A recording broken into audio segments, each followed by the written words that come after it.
Hi, and welcome. You're listening to the X22 Report. My name is Dave, and this is episode 1324B, and today's date is July 5th, 2017, and the title of the episode is, Did You Feel a Shift with China, Russia, and the U.S.?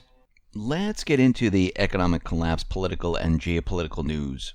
Over the past couple of days, we can see that the president and CNN, they've been fighting, button heads against each other over this meme of Trump wrestling a CNN individual. Now, this was a meme created by someone else, and Trump tweeted it out there. And CNN, well, they took the extra step of trying to figure out who created this meme. And right now, they're saying that CNN is blackmailing this Reddit user over Trump's wrestling video. And they're threatening to expose the identity of this individual. Now, the Reddit individual, his nickname is Han A. Whole Solo, and he is allegedly credited as the creator of the clip showing Trump beating up a man with the CNN logo superimposed over his face. And CNN, well, they're out there saying, listen, this is going to basically incite violence against journalists, and this is not something that is good. Now, what's very interesting about all this, they were all over the corporate media when Kathy Griffin was holding up the head, a bloody head of Trump, and they were all out there saying, well, it's freedom of speech. They're allowed to do this. It's no big deal. But this is a problem. And this reporter, CNN Andrew Kaczynski, well, they went in, they looked for this individual, and they're saying that CNN has the right to expose the identity if this person doesn't back off. Now, allegedly, this individual apologized, saying this was a complete prank, didn't mean anything by it. It was supposed to be a joke, satire. And we can see all over the social media, people are creating more and more memes with CNN and saying, yes, this is what we like. CNN, this is something that you shouldn't be doing. You shouldn't be going after people just for them making fun of you. And people are creating more and more of these memes showing CNN being trashed and many other things. 4chan is out there, and they declared war on CNN. But we're starting to find out that maybe this individual is not really the creator of this meme. Right now, BuzzFeed, if they're correct, now, again, BuzzFeed is normally not correct on many different things, but if they are correct, it appears CNN's Andrew Kaczynski might have outed the wrong guy. And we'll have to wait to see how this all turns out, but we can see there is a problem with CNN and the other corporate media not liking this, but it is all over social media, and they're basically making fun of CNN. Now, Kathy Griffin, who was out there holding up a bloody head of Donald Trump, she was basically grilled for over an hour by the Secret Service, and they were discussing what she's done, and of course that was a joke also, but it showed a realistic view of the president's head, and again, the Secret Service needs to take this stuff seriously, but the corporate media, they were all citing freedom of the press, and she has allowed to do this, and of course she does, but there are consequences. Now, when this individual makes up a meme, which is kind of funny, well, CNN doesn't like it. So you can see how they're playing both sides of the coin right here. Now, we see that sanctuary cities across the country, well, they're pledging to make 1 million immigrants into U.S. citizens this year in response to Trump's policies. Now, again, we have to differentiate the difference between illegal immigrants and immigrants, because I can see the corporate media and many individuals combining the two and continually saying we're all immigrants. Yes, you're an immigrant if you entered the country legally. If you're here illegally, you are then an illegal immigrant. Just like if you tried to sneak into the movie theater, you're not a paid ticket holder. If you snuck into a concert, you're not a paid concert ticket holder. The same thing goes with this country. If you jump over the border, you're not an immigrant. You're an illegal immigrant, and you can be sent back to your country. And I think everyone's trying to combine these two, and they're completely separate and apart. Because If everyone is the same, why do we need borders? We wouldn't need them then. Let everyone just come over the border. What's the difference? Everyone's an immigrant, right? No, that's not how it works. Just like in your home with your front door, you don't just leave it open and let anyone in. You close it, and if someone knocks, you look through the peephole and you vet them. Same thing with the borders of the United States. They go through a checkpoint, they look at their paperwork, they look at who they are, they vet them. Are they a criminal? Yes, you can come in, you can start the process. Wait a minute, you're escaping your country, you're a criminal, you murdered 2 people, or you're part of the drug cartel? Well, you can't come into this country then. We have a problem. And it looks like they're trying to combine the word illegal immigrant and immigrant and just say everyone's immigrants. Now, Italy is completely furious over Austria because Austria deployed troops and armored vehicles to its borders. And the Austrian defense minister said the troops have been brought into place and they're reintroduced on the borders to control the refugees from coming in from Italy. And the Austrian defense minister said that these are not battle tanks. We've had them there before. They just block the area to make sure that none of these refugees get through. And Italy's quite angry with this, saying that no, we have the Schengen. They should be allowed to go through and out of Italy into anywhere they want. And of course, Austria is saying, no, we don't want this to happen. And a lot of countries are saying, you know something, we don't want to accept every single refugee. And we need to remember where all these refugees are coming from. It is all from the wars that the United States has been pushing in the Middle East, in Libya, in Yemen, Somalia, Syria, Iraq, and all these different areas. And this is what's created all these refugees.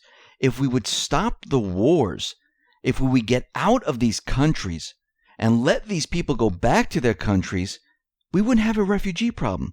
Actually, if we look at the cause of all this, it is the United States. It is the deep state that is the problem. Now, over July 4th, we know that North Korea, they fired a missile system. Now, of course, the United States and many other countries are saying this is a ballistic missile. Please trust us. They've taken the next step.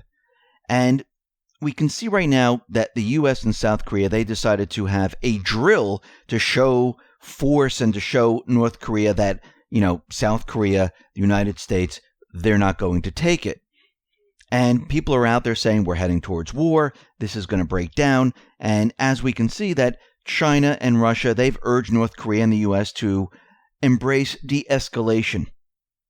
And they're saying, let's calm the situation down. Let's talk about this. Now, Trump was out there and he tweeted out that the United States made some of the worst trade deals in world history. Why should we continue these deals with countries that do not help us? Trade between China and North Korea grew almost 40% in the first quarter. So much for China working with us, but we had to give it a try. Now, since this tweet came out, people were out there saying, okay, Trump is ready for war. He's going to war. Well, maybe, maybe not.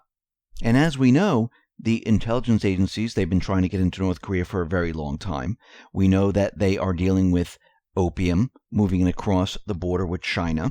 We understand there's a lot of minerals that can be used for technology, trillions and trillions of dollars worth in this country. And it's a strategic location where they would like to get into this area. And we can see that a lot of the information that's coming out, well, it's not exactly accurate. Actually, the Financial Times article highlights an important point about North Korea. They're talking about negative growth of about negative 1% per capita GDP in North Korea. And this is claimed by the Bank of Korea in Seoul, which obviously is at odds with North Korea. And they're out there telling us that how bad the economy is in North Korea. And we need to remember, many of the worst stories which circulate about North Korea, including the regular tales of power struggles and purges within the North Korean government, corruption of Kim Jong-un and his entourage, and the economic failure and deprivation across the whole country, well, that originates from South Korea. That's where all that's coming from. And when we see, and when we look, and when we evaluate North Korea, we can see North Korea, well, maybe something else is happening here, because the Financial Times is saying that, Well, it looks like North Korea is achieving a GDP growth of 9%. And this is being claimed by the Hyundai Research Institute. And if salaries really have grown from 250 to 1,200% over the last 10 years, then North Korea has the fastest growing economy in the industrialized world. And its people are seeing the fastest growth in real incomes in the world. Now, that might explain the growing self-confidence of North Korean leadership. And one of the great problems of the West is that it always seems to struggle to recognize or adjust to change of reality in any particular given situation. Just like when they placed sanctions on Russia in 2014, they thought they were going to bring the economy down. Well, this wasn't the Soviet Union. They really didn't understand the economy of Russia. They didn't realize that they had no debt, that their economy was very strong. The same goes with North Korea. Because the West believes that, all we have to do is place sanctions and we can just implode their economy. And it's not going to work coming from all this data. Now, coming from all of this, Trump decided to call for a UN emergency meeting. Now, Nikki Haley was out there. She's the U.S. ambassador to the United Nations. And she's out there saying that North Korea's actions were quickly closing off the possibility of diplomatic solutions, and the United States was prepared to defend itself and its allies. She said the United States would propose new UN sanctions on North Korea in the coming days. She also warned that Washington was prepared to cut off trade with countries trading with North Korea in violation of UN resolutions, and the U.S. might use military force against North Korea. Now remember, the deep state, they want war very badly. They want to get into North Korea. They want regime change. This is what they wanted from the beginning. Now remember that tweet that Trump put out there, that China by itself tried to negotiate a deal with North Korea, but it looks like it didn't work, and he said we gave it a try. He didn't say they crossed a red line, we have to go into North Korea, let's use military force. We can see that he's trying to get other countries to handle the problems in North Korea. Now, if we look at a map, who's around North Korea? Well, Japan, South Korea, China, and Russia. Now, what's very interesting about all this is that the United States is the one making the big deal over their missile system. Now, of course, the other allies that are being pushed into this, they're going along with the entire narrative. But you would think that China and Russia would be very, very nervous for North Korea to have a nuclear program and testing all these missiles. But they're not out there saying we're going in and we're going to invade. Actually, they are continually being pushed into this by the United States. Actually, China being pushed into this by the United States. I mean, look how far the United States is from North Korea. Look at all the other countries that are very, very close to North Korea.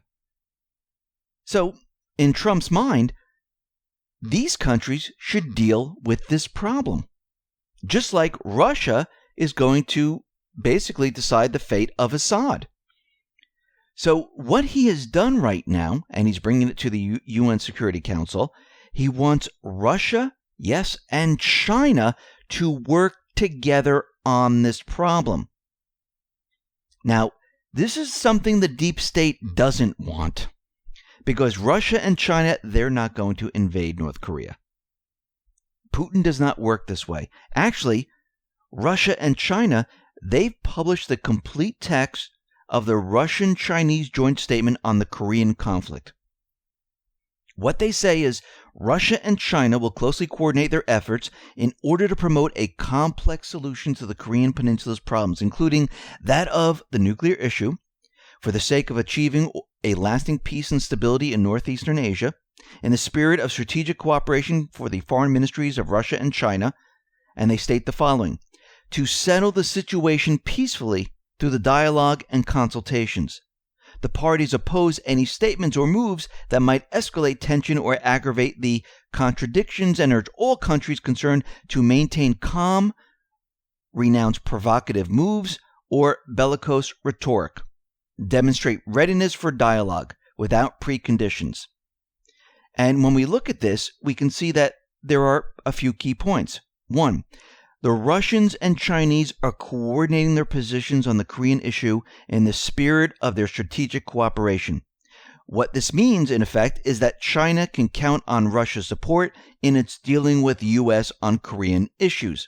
Number two, the Russians and Chinese accept that North Korea has justified security concerns and consider that these should be respected. In other words, they both oppose regime change in North Korea, which the United States, the deep state, is trying to do. The Russians and the Chinese categorically oppose any U.S. military action against North Korea. The Russians support the Chinese initiative whereby North Korea freezes its nuclear testing and ballistic missile program. The U.S. and South Korea cease further joint military exercises on the Korean Peninsula, and the U.S. and North Korea and South Korea commence direct talks with each other aimed at comprehensive settlement of the conflict of the Korean Peninsula. They also want the THAAD system out of the Korean Peninsula because this does not help the situation. Now, they're putting together this plan just like Putin put together the Minsk plan, like Putin tried in Syria. Then he eventually had to go in there and actually get rid of the paid mercenary armies. But China and Russia are working together, and basically Trump just shifted this over to these countries.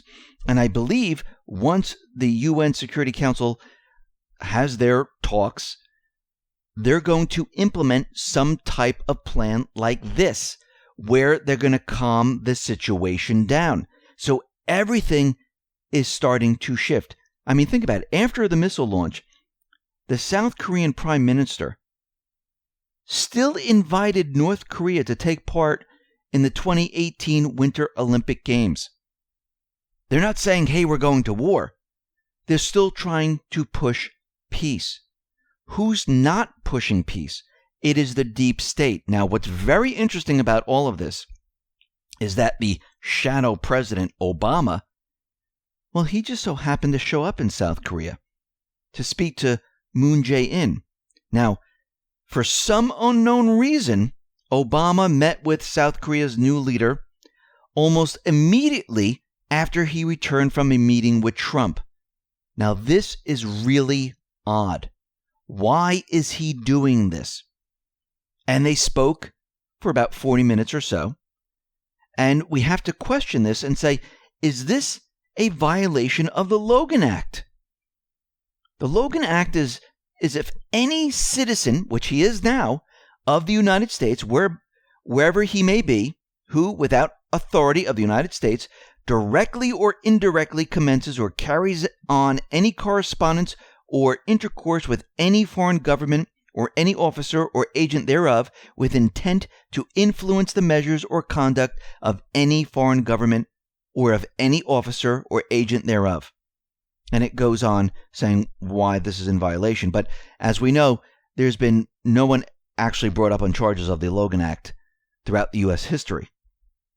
But why is Obama sticking his nose in there? And if he continues to do this, maybe he will be the first to be in violation of the Logan Act, which I think he is now. But I find this very interesting that he is out there sticking his nose into this situation after Moon Jae-in just visited Trump. Now, it looks like the deadline for Qatar is completely over. They ran past it right now, and it looks like they're just continuing the blockade. Saudi Arabia didn't invade. Qatar says, listen, we're not, meeting these demands. We'd like to have a discussion. And Saudi Arabia is saying we're continuing the boycott. So far, nothing has been decided in this area. Now, China and Russia, they are calling for an official probe into the use of chemical weapons in Syria. They want the OPCW and the United Nations to investigate. Now, this has to be done going to the site, looking at the evidence, and figuring out what really happened there. Now, if this actually does occur, and they look at the evidence and they find there's no sarin gas, there was no chemical weapons attack, well, guess what? The deep state is finished. They're not going to let this happen. But we can see that Russia and China, they want this to happen. They want to prove to the world that all of this is a lie. So we can see that things are rapidly changing right now. And the deep state, well, again, they're in trouble. We see that the Syrian armed forces and the Iraqi forces, they are obliterating the Islamic State. Mosul is almost free of the Islamic State, and we can see the Syrian army, well, they're on the verge of retaking central Syria. Now, while Russia and Syria, they were fighting the Islamic State, the United States has been setting up bases all around Syria, saying, no, these are the moderate rebel bases. This is the, Free Syrian Army bases. And they're saying that, this is their territory. What they're trying to do right now is they're trying to basically split Syria apart. And this is the whole mission there, where they're basically, the deep state is out there setting up these bases. These bases have been set up for quite a while right now, and it looks like they have about 8 or so bases that have been set up that are being used for the terrorist groups. And we can see right now that I don't think Russia and Syria, they're going to allow this to continue, because Russia right now, they're bringing in the Terminator. And the Terminator is an unusual weapon system. It's the BMPT-72 Terminator.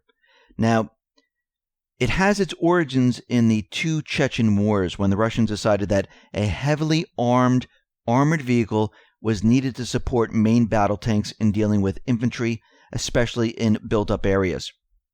And this system right now, this is the latest version, which is the BMPT-72. It has 2 high-velocity, rapid-fire 30mm anti-aircraft cannons, 4 anti-tank missile systems, which can also be used to attack buildings, especially when equipped with thermobaric warheads. And they're bringing in Terminators. There's no number on how many they're going to be, and they're going to be using these to clear out the area. And this is a game changer in Syria. And we can see at this point that they're going through Syria, the central part of Syria, moving eastward and just clearing out every single terrorist group. And of course, what the deep state is trying to do is they're trying to establish an area saying, well, this is the Kurdish area. This part you can't enter. And I don't think this is going to work, because as we can see, Syria is a sovereign country.